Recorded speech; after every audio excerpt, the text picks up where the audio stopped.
Fast learner आहे, काही medium learner आहे, काही स्लो लर्नर.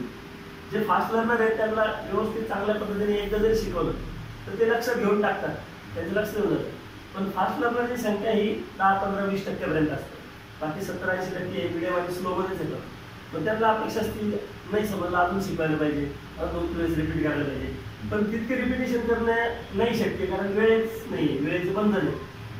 जर एक चॅप्टर 2-2, 4-4 वेळेस शिकवत गेलं तर मग ते वेळ पूर्ण नाही, सिलेबस कम्प्लीट होणार नाही, सगळ्या भानगडी होती.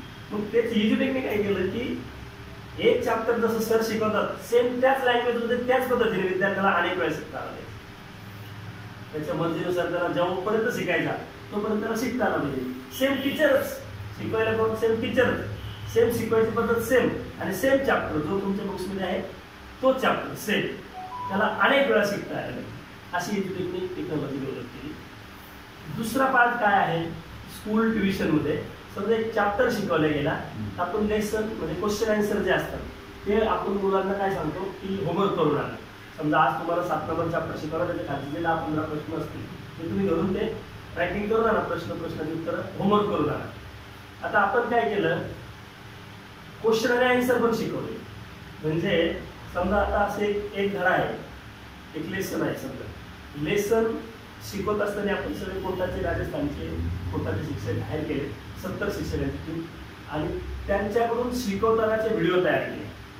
एकदम परफेक्ट शिकवत असतानाचे व्हिडिओ, ऑडिओ, ॲनिमेशन पद्धतीने, त्यामध्ये काही चित्र वगैरे भरून असे व्हिडिओ तयार केले. 10-10 मिनिटं प्रत्येक चॅप्टरवर 10-10 मिनिटाचे. मोठा 20, 25, 50 मिनिटाचा व्हिडिओ पण नाही केला का तिथे विद्यार्थी बोर होऊन जातील मोठा व्हिडिओ असेल. म्हणून छोटा शॉर्टकट 10 मिनिटं, 15 मिनिटं, 7 मिनिटं असा एक चॅप्टरचा व्हिडिओ तयार केला आणि तो व्हिडिओ त्या QR मध्ये बंद केला. QR कोड त्याचे पार्ट तयार केले वेगवेगळे. एक चॅप्टर 10 मिनिटं संपत नाही, पण मग त्याचं पार्ट तयार केले 10-10 मिनिटाचे एका चॅप्टरचे. 2-3-4 पार्ट तयार केले. कारण एक घंटा जर व्हिडिओ चालला सर तर विद्यार्थी बोर होऊन जातात, त्यांची मानसिकता राहत नाही. म्हणून 10 मिनिटात ते बघू शकतात आरामसे. तर त्या पद्धतीने व्हिडिओ तयार केले आणि ते QR कोडमध्ये बंद केले. त्या क्यूआरला स्कॅन करण्यासाठी, त्याला ओपन करण्यासाठी एक सेपरेट ॲप्स डेव्हलप केला, ऑनलाईन नावाचा. त्या ॲप्समधून ते क्यूआरला स्कॅन केलं की डायरेक्ट समोर टीचर येतात आणि शिकवायला चालू करतात. कोलेसन मोबाईल, मोबाईलवर कोलेसन शिकवायला चालू करतात. दुसरा पार्ट, त्याच्या खाली पाठ्यपुस्तकाचे प्रश्न आहेत, 10, 15, 20 प्रश्न असतात. त्यात आपण आपले 25-30 प्रश्न ऍड केले आणि टोटल 50 प्रश्नांचा एक संच तयार केला. पाठ्यपुस्तकामध्ये ते आणि आपले त्याच लेसनमध्ये छोटे छोटे प्रश्न तयार केले, 20, 25, 30 प्रत्येक लाईनवर हे क्वेश्चन निर्माण केला, जेणेकरून त्या विद्यार्थ्याच्या पूर्ण लेसनची चाळणी झाली.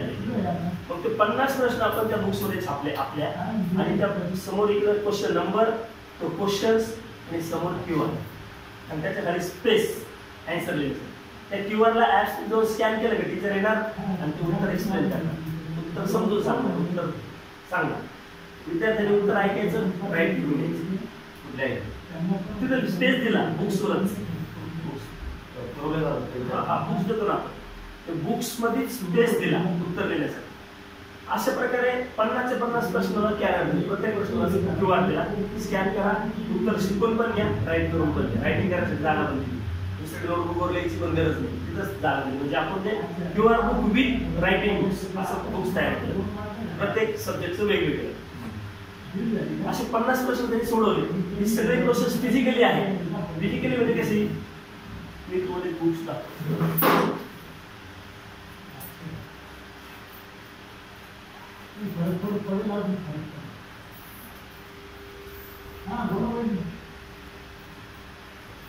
अशा प्रकारचे बुक्स आहेत.